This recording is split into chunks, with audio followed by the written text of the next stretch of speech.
Hey guys, Rob here from The Art of Wax. Welcome back.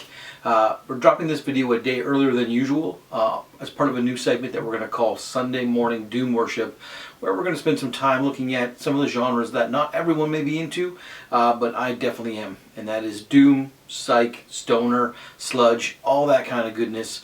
And we're going to take a look at that a few Sundays each month. Once a month we'll take a look at the doom charts. It's the metal version of the Billboard Top 200, and it's loaded with amazing music you may or may not have heard. We'll take a look at the album that took the #1 spot, as well as I'll highlight 4 of my favorite albums from the doom charts. If you're new to the doom charts, all you really need to know is that there's an amazing group of heavy metal enthusiasts, writers, journalists, bloggers, reviewers who submit what they believe is the best doom, stoner, sludge, psych rock album of the month to the doom charts. Points are tabulated, and at the end of it, we get this amazing list of 25 top albums, as well as 5 honorable mentions. Personally, I'm not part of the Doom Collective. I'm just a big fan of what they do. Like you, when I find music I love, I like to talk about it, I like to share it, and that's exactly what the Doom Chart does. It introduces me to new music every single month, and I'm thankful for it. Alright, let's kick off this Doom Worship session by looking at January 2021's Doom Chart list. It may be a slow, January may be slow in mainstream music, but on the Doom side of things, or on the metal side of things, over 250 albums were submitted to the Doom charts, and 24 of the 25 albums you find on this list are on there for the first time. It's pretty impressive. First things first, let's congratulate Kabbalah out of Spain. Their album The Omen not only took home #1 spot on this month's Doom chart list, but it did so in a convincing fashion with over a 700-point increase over the next album on the list. If you're not already familiar with Kabbalah, they're kind of like an all-female version of Crosby, Stills, Nash & Young. Well, that is if those guys were into occult and doom metal. This is their second full-length album, and it's definitely worth a listen. You should check it out. Let's take a look at my top 4 picks from January's Doom chart list.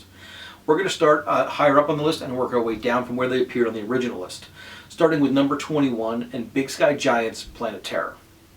As you get to know me and my taste, you'll see that I have a soft spot for all forms of instrumental doom metal, even more so if they have a bit of a psych or space kick to it. That's where the Argentinian-based Big Sky Giants come in. Their album Planet Terror was number 21 on this month's Doom chart list, and #1 in my heart. It was a great listen, and probably the album I listened to the most since the Doom charts have dropped. I have kind of a bold prediction here in that I believe that this is not the last time we'll see this album, or the last month we'll see this album on the Doom charts, and the next time we see it, I expect to see it in the top 10. It is that good. If you're interested in checking it out, please check out their Bandcamp link in the comment section below. They also announced yesterday that the album will be released on vinyl from Made of Stone Records. I believe it has a June release, but they are doing pre-sales now. Up next, number 14 on the Doom chart list was Planet Cruiser's Riders of the Edge. I have to be honest, this isn't the first time that I heard of this album. I follow the purchases and reviews done by a Doom chart member, Fraser Jones, on his Bandcamp. If you're not using that feature, you definitely should check it out, where it allows you to get notification when someone you follow makes a purchase or reviews a product, or reviews an album, I should say. When I got notification that Fraser had purchased this album, I jumped on it right away. Not only because I trust his judgment in music, but also because the band is out of Montreal, Canada, and I have a bit of a soft spot for fellow Canadians. It took me a few listens to get into it, but I really do like their proggy, melodic, psych approach to music. The more I listen to it, the more I dig it. Unfortunately for us vinyl fans, this album is only available digitally right now. That being said, be sure to check it out on their Bandcamp page. Link is below. Number 10 on this month's Doom charts was the self-titled album by the band Wall. Wall hails from Oxford, UK, and they call this their COVID-19 lockdown project. I kind of hope that no one tells them the lockdown ends, because I really want to hear more music from these guys. You can check out their album digitally on Bandcamp. The link, of course, is below. Or if you're into spinning smaller discs, they do have CDs available as well. Last but not least is number 7 on the Doom charts, and that is Legba, The Demon Inside. Just when you thought doom metal couldn't get any slower, more melodic, out comes Legba out of South Carolina, Greenville, South Carolina. This band is now already 4 albums deep, dropping 1 album a year since 2016, except for that 1 year that shall remain nameless. And if the last band, Wall, can call themselves a COVID-19 project, this album by Legba is a COVID-19 album. It has definitely got the feels for it, and I'll remind you what's been happening the last year and a half. Before we close it out here, I do want to give an honorable mention to the band Paralyzed, whose self-titled album hit number 11 on the Doom charts this month.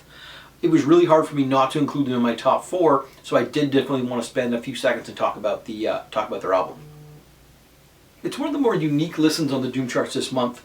I don't think I'll be able to do it justice, so what I'm going to do is I'm going to read a quote from Doom charter Bucky Brown. Imagine Joachim Nilsson, Jim Morrison, and Danzig walk into a bar. Big, burly, ballsy, and bluesy growls erupt into whiskey-stained, smoke-hazed, debauched riffage, leaving all in sight paralyzed.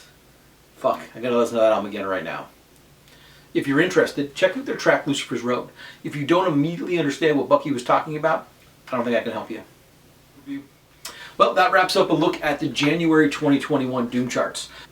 If you haven't already, I highly recommend you check out the Doom charts website and give a listen to all 30 albums that made January's list.